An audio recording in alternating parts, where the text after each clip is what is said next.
What's going on, guys? This is Peter here. So Dragon Slash is the winner of the last poll. Now let's see what we can do with this elite skill. So actually there aren't too many viable swordsmanship elites for casual PvE. 100 Blades is obviously the best one, but I think the second best has to be Dragon Slash. This elite is quite simple. At rank 16 you deal an extra 42 damage and gain 5 strikes of adrenaline. You may think this isn't a big deal, but guess what happens if you have 4 Great Justice active? You gain not 5 but 10 adrenaline with each hit, meaning you can spam this skill like crazy. Honestly, this 10 adrenaline gain is huge, and I'm not sure if there are any other similar skills in the game. Maybe the Paragon skill called Spear of Fury is on the same level, but this one has no recharge time, so Dragon Slash is truly unique in this aspect.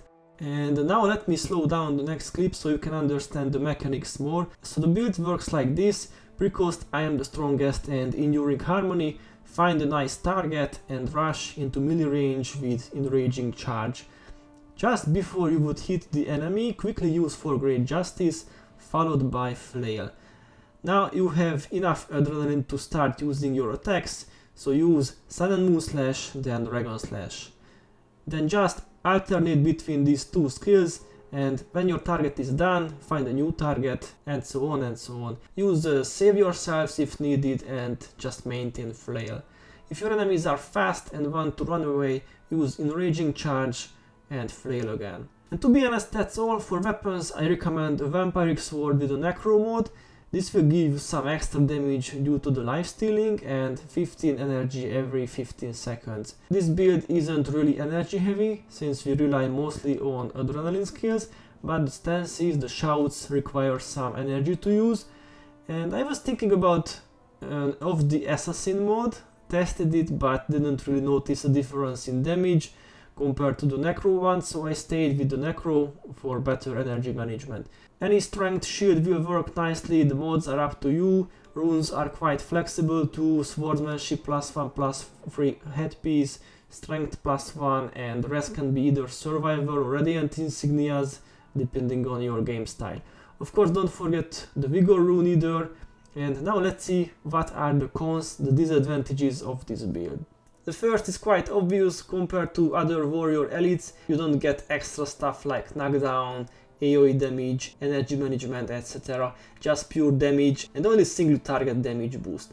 If you face enemies with adrenaline prevention skills, you are pretty much screwed and you can only auto attack for some time. And if you fight mobs that can block Dragon Slash, you lose DPS since you must rebuild your adrenaline once more. This isn't too bad honestly, since Enraging Charge gives you +6 adrenaline, but this can slow you down a bit. Resurgence Scan is an option though, this can prevent Dragon Slash from being blocked or missed. Alright, let's check what heroes can help. There are at least 3 types of skills that will greatly improve your damage. The first is Strength of Honor, this is a must-have, highly recommended. The second is Splinter Weapon or Great Dwarf Weapon. Since we are spamming skills fast, these weapon spells will be a huge help. And the third thing is Cracked Armor. Necro skills like Weaken Armor will help tremendously. And you know, melee attacks usually respect armor, but if you can decrease the enemy's armor rating by 20 points, you will deal more damage, simple as that. Alright, now let's see some variants. Personally, I'm not a fan of those warrior builds that have 2 stances. In my opinion, in PvE, 1 stance like Drunken Master is enough. Maybe I'm just too lazy. Anyway, this version with To The Limit gives you an even faster adrenaline build up. You can even start the fight with Save Yourself immediately if you want to do that, and feel free to use skills like Technobabble. Coaster groups will hate that. Basically you put this skill on a healer, then just spam Dragon Slash and Moon Slash. It's pretty fun actually, and if you don't need too much party-wide defense, just get rid of Save Yourselves and add Body Blow for an easy deep wound, or you can try Savage Slash for an easy interrupt. By the way, I was playing a bit with Final Thrust. You know, this is probably the best finisher skill in the game, but sadly even if you deal an extra 86 damage and you can do a nice huge spike with this one, you will always lose all your adrenaline, and I'm not sure if it is worth it in the long run or not.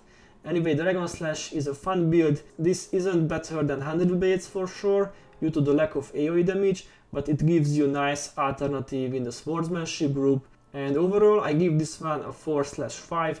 To me this is a good build, but probably not the meta level. So guys, what do you think of this skill? Let me know in a comment, and as always, thanks for watching and see you next time.